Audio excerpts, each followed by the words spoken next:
বিসমিল্লাহির রহমানির রহিম। আসসালামু আলাইকুম ওয়া রাহমাতুল্লাহ। আমি আপনাদের সামনে আরো কিছু কথা বলবো হাকিকতের বাণী নিয়ে।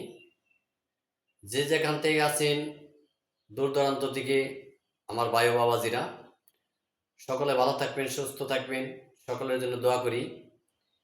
আমি আরো কিছু হাকিকতের বাণী আপনাদের সামনে বলবো যে আজ পবিত্র রমজান মাস, 28 তারিখ 27 রোজা, পবিত্র জুম্মার নামাজ শেষ করে আপনাদের সামনে আমি কিছু হাকিকতের বাণী বলার জন্য আল্লাহ পাক বসাইছেন।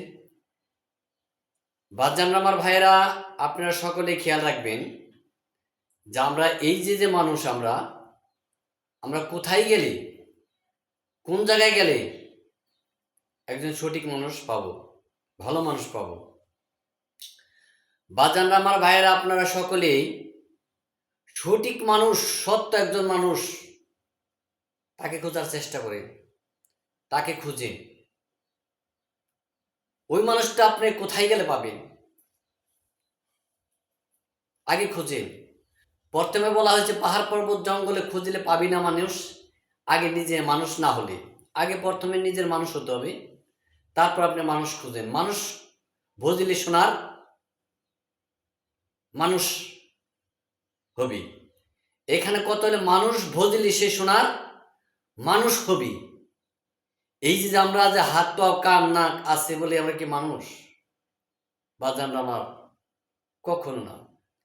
হাত পা কান থাকলেই যদি মানুষ হতো, এত সহজ না।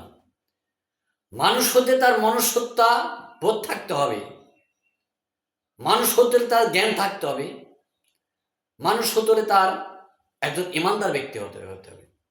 আচ্ছা, কোন সকল লোকের অনুসরণ করবে?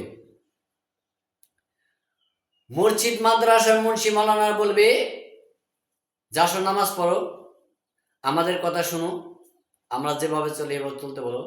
পীর মাশায়েখরা বলবে আলে বায়াত গ্রহণ করো, আলে বায়াত গ্রহণ করো, পীর ধরো। এক একজনের এক এক ধান্দা। বা বয়াতিরা বলবে গান বাজনা করলে আত্মার খোরাক। বাজানরা ভাইরা, আপনারা কি করবেন? আপনার পবিত্র কোরআন শরীফ ধরে রাখবেন। আপনারা যদি পবিত্র কোরআন শরীফ ধরে রাখতে পারবেন, আপনি কখনো পথভ্রষ্ট হবেন না। কেন? এই পবিত্র কোরআন শরীফের সূরা ইয়াসিন সূরার 21 নম্বর আয়াতে আল্লাহ ঘোষণা করেছেন। কি ঘোষণা করছেন? আত্তাবিউ মাল্লা ইয়াসআলুকুম আজরাউ ওয়া হুম মুহতাদুন। এখানে আল্লাহ পাক পবিত্র কোরআন শরীফের সূরা ইয়াসিনের 21 নম্বর আয়াতে ঘোষণা করছে, তোমরা ওই সকল লোকের পথে চলো, ওই সকল লোকের অনুসরণ করো। কোন সকল লোকের? যে সকল লোক পয়সার বিনিময়ে আপনাকে কিছু শিখাইতেছে না, আপনাকে কিছু দিতেছে না, এবং সেও সরল পথের একজন লোক, সঠিক পথের লোক, সে পয়সার বিনিময়ে আপনাকে কোনো কিছুই শিক্ষা দিবে না। এখানে আল্লাহর পবিত্র কোরআন হিসেবে বোঝা যায় যে সূরা ইয়াসিনের 21 নম্বর আয়াত হিসেবে বোঝা যায় যে যার ভিতরে পয়সার দিকে লোভ লালসা নাই, এবং সে বিনে পয়সায় এবং কি আপনাকে অনেক কিছু শিক্ষা দিতেছে, পীরই হোক, মুন্সিমালা হোক, যেই হোক, সে একজন সঠিক মানুষ। কেন? আল্লাহর পবিত্র কোরআন শরীফে ঘোষণা করছে। এটা মিথ্যা হতে পারে না। বাজান আমার ভাইরা, সকলেই সঠিক পথে চলার চেষ্টা করবেন। আর এই পবিত্র কোরআন শরীফ অবশ্যই আপনারা ধরে রাখবেন। আপনি কখনো পথভ্রষ্ট হবেন না।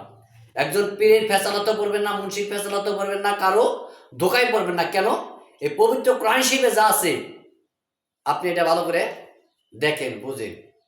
বাজান আমার ভাইরা, সকলেই ভালো থাকবেন, সুস্থ থাকবেন।